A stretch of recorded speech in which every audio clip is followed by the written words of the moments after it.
I just finished reading the book of Matthew today.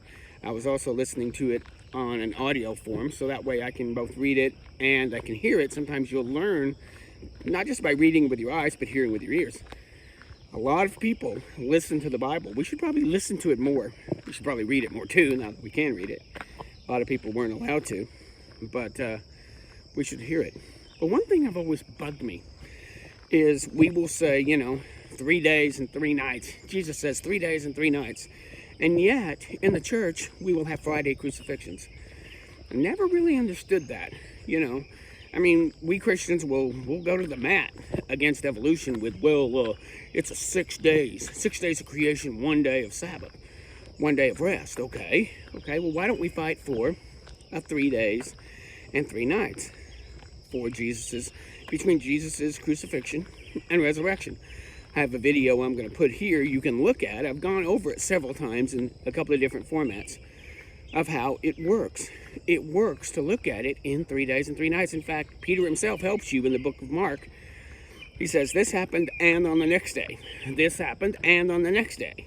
So he gives us an idea from the triumphal entry to the cross if we will read it. But we aren't really clear. If somebody would monkey with John 3:16, we all go, we'd go to the mat for that one. But when Jesus says 3 days and 3 nights, we go, yeah, but that doesn't mean. Yeah, but that doesn't mean. Well, like I've been saying, try that with John 3:16. That is my touchstone, to not treat any scripture different than I would John 3:16. It's very simple. Would you let me add an S to son to make it sons? For God so loved the world, he gave his only begotten sons.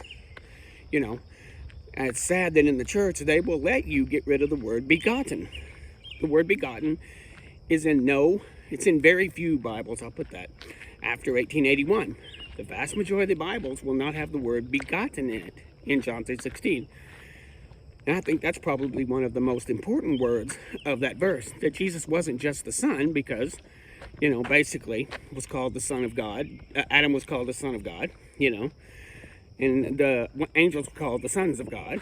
So we could really make this strange if he's not the only begotten. So anyway, going back to what I was saying here, there's ample evidence for a Wednesday crucifixion, but we tend to enjoy man traditions on this issue. And with this resurgence of the Catholic Church, the more we look a little bit like the Catholic Church, the less we're going to look like the Bible. The more we're going to look like the subjectivisms and the traditions, that they say are biblical, that they say are first century. But we need, as Christians, at the start, understanding our Bible. One thing I'm going to say here is that it bugs me when Christians don't own their Bibles. We'll just rent them. We'll borrow them from theologians. We borrow them from commentators. John Calvin says this, and John Piper says that, and MacArthur says this. You need to own it. If you're a believer and you say anything, you need to be able to own it. I've got a friend of mine that works in a metal shop. And the moment you, as an apprentice, are standing in front of any machine, those machines are dangerous. You better have your feet firmly planted in good footwear. You better get rid of any chains or long hair. You better get ready to cover your eyes and cover your hands. Then you have to work the machine correctly. You have to own every minute, from the moment you approach it to the moment you leave it. Now, you might be an apprentice for a while, but people didn't hire you to stand over you. So we need to own these documents. I think we Christians are afraid of one another. We're afraid we're going to fight in the church. Maybe we should. If you can't back it, you could be wrong. And a lot of times the only reason we believe certain things in the church is, number one, we don't want to fight. And number two, we don't know. Number three, we're just going to Xerox man traditions. And number four, we probably just don't care. Now, you might think this is inflammatory, but I hold myself to the same countenance. If I say anything on YouTube, I want to own it. And I'm looking for men, can't find them, who are willing to have sword fights. Who are willing to get in and say, I could be wrong.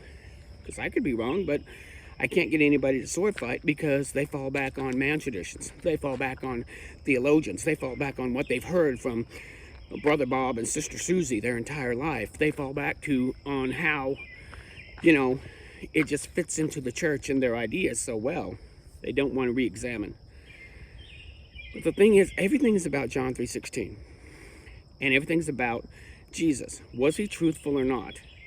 If he was vague on 3 days and 3 nights, then he was vague on John 3:16. We have these problems. We don't own the scriptures. Like I said, we rent them, we borrow them, we lease them.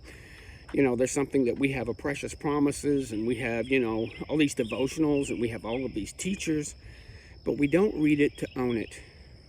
That was something I'll say, is that I was challenged in 2016 to own my Bible, not just to rent it. I was just like everybody else, sitting in the pews, just little Bob and dog, whatever you say goes. Now I get in trouble because I ask questions, or I've stopped asking questions that they didn't want to answer.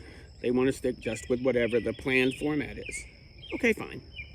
I'm not going to arm wrestle people to death on issues. But you have to read it and own it. It has to be clear and concise. So I'm going to go with a Wednesday crucifixion because there's no evidence not to, except for man traditions. And if it upsets your apple cart, I'm hoping that reading the Bible should always upset our apple cart. I've read it 10 times, cover to cover, and it's still upsetting my apple cart. Good, because it should. Anyway, that's my thoughts today.